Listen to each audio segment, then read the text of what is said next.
end users about abuses in terms of what was happening in the river were accurate, and if they were accurate, why and how do we prevent that from occurring in the future. The committees heard from the state, we heard from regional organizations, we heard from local river advocacy groups.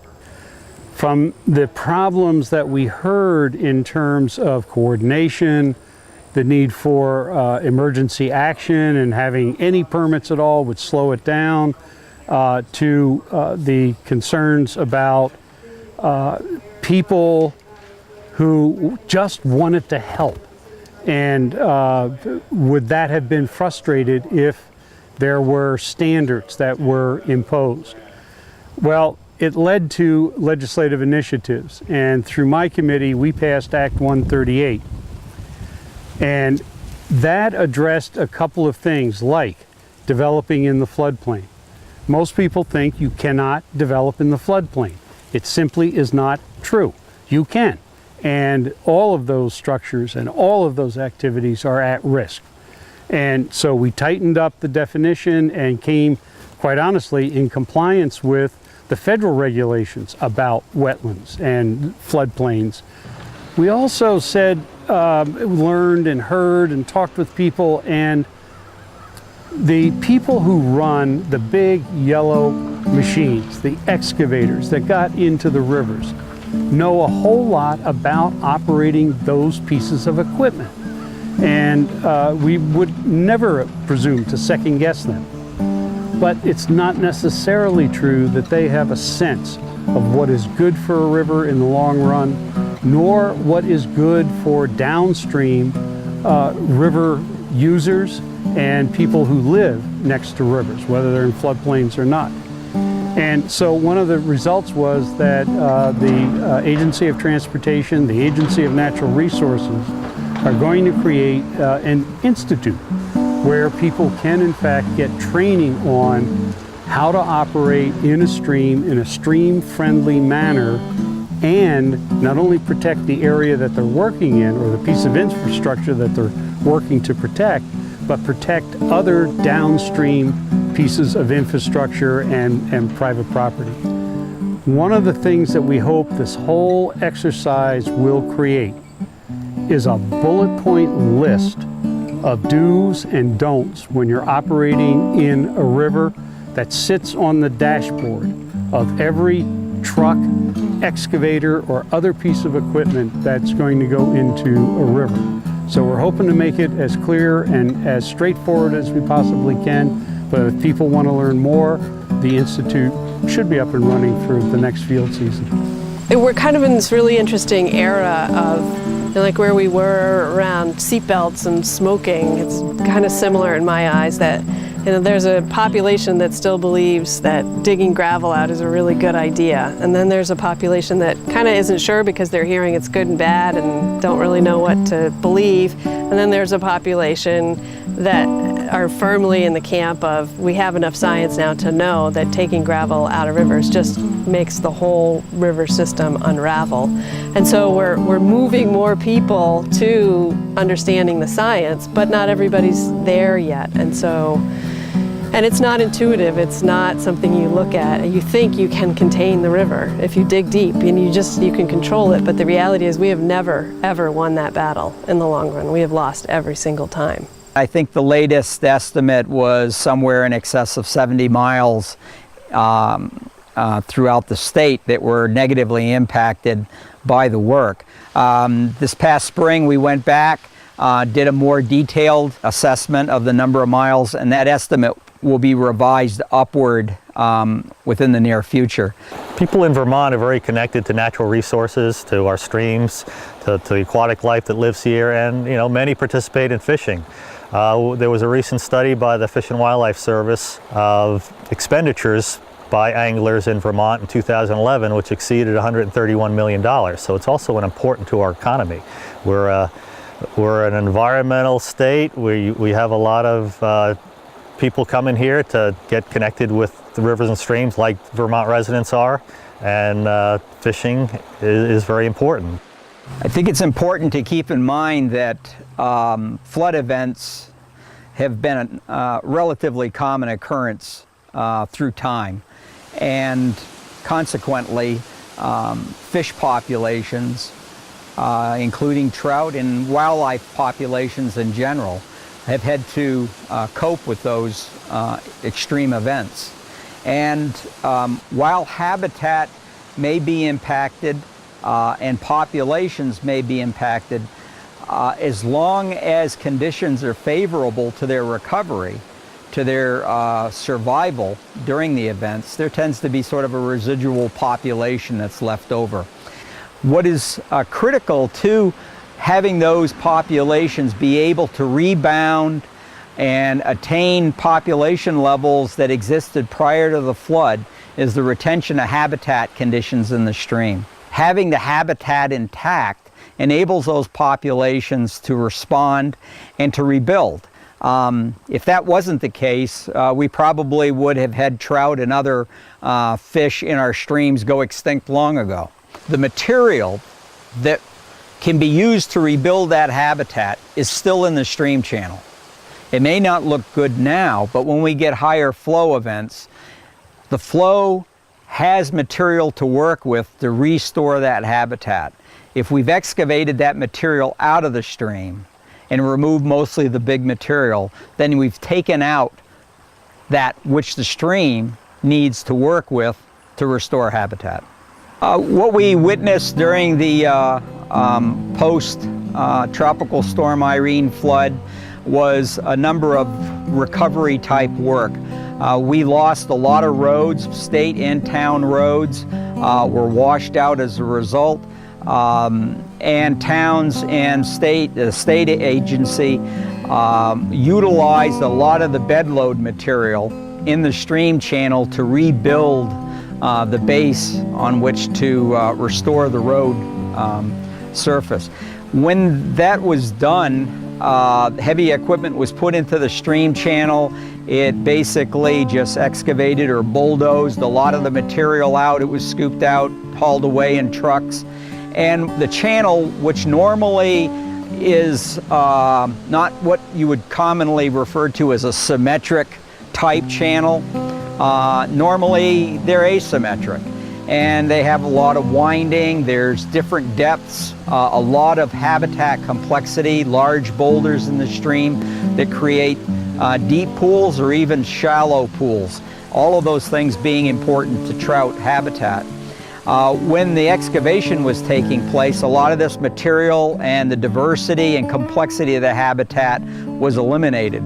So we ended up with stream channels that were overly widened, causing the flow to spread out rather than to be concentrated into a narrower channel. We're just coming out of summer, and as we all know, we had a very hot summer.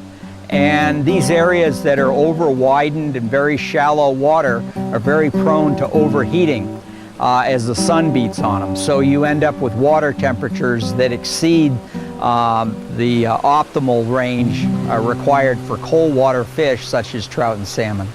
This is early September, and we're doing our annual trout and salmon population assessment work. We're on the south branch of the Wardsboro Brook in the town of Wardsboro. Our method of estimating trout populations is a technique referred to as electrofishing. It is an electric generator that produces a current in the water. It temporarily immobilizes the fish, allowing us the opportunity to catch those and remove them to a bucket. As soon as they're taken out of the current, they resume pretty much normal behavior. We have a section of a stream that's measured off into several hundred feet. We walk up through it and capture all the fish, and then we can do some calculations and estimate the abundance of trout in the stream. We will compare the fish numbers and population or fish community composition between sections that were only impacted by the flood, water itself, and those that on top of the flood disturbance, we're also impacted by excavation or flood recovery work.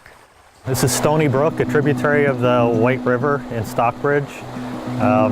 This stream is an important spawning tributary for rainbow trout, also supports wild brook trout, as well as other non-game fish species. And as you can see, this stream was hit hard by Irene. Lots of debris, lots of trees down. The channel shows some signs of, pretty major flooding.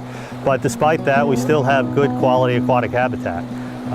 What's really an important feature of good habitat is diversity, not just the same habitat throughout. And you can see here we've got different velocities, different depths that support different life stages and different species.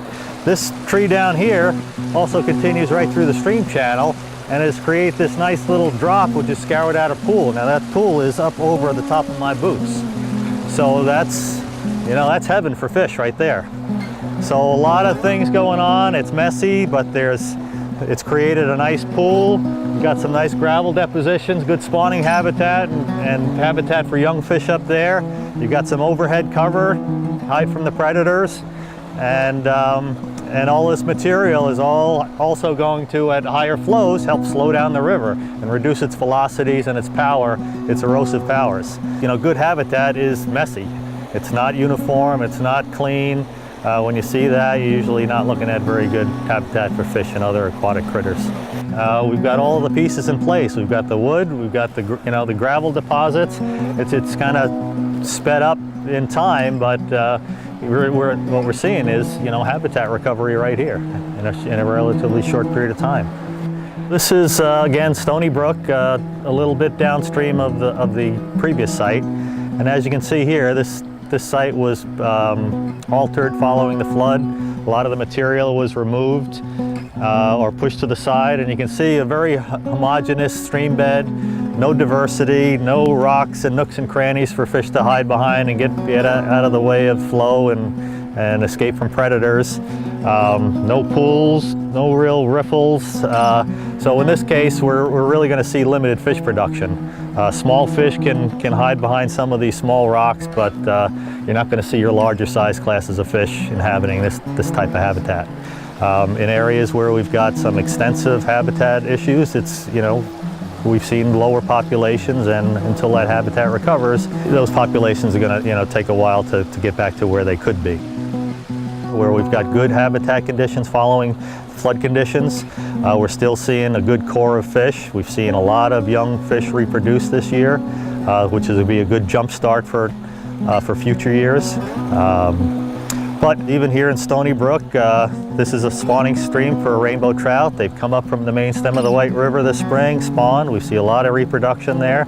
So fish are resilient, and they're going to do fine. And we're working hard to change our practices and how we respond to floods, and that should be good news for fish in the long term.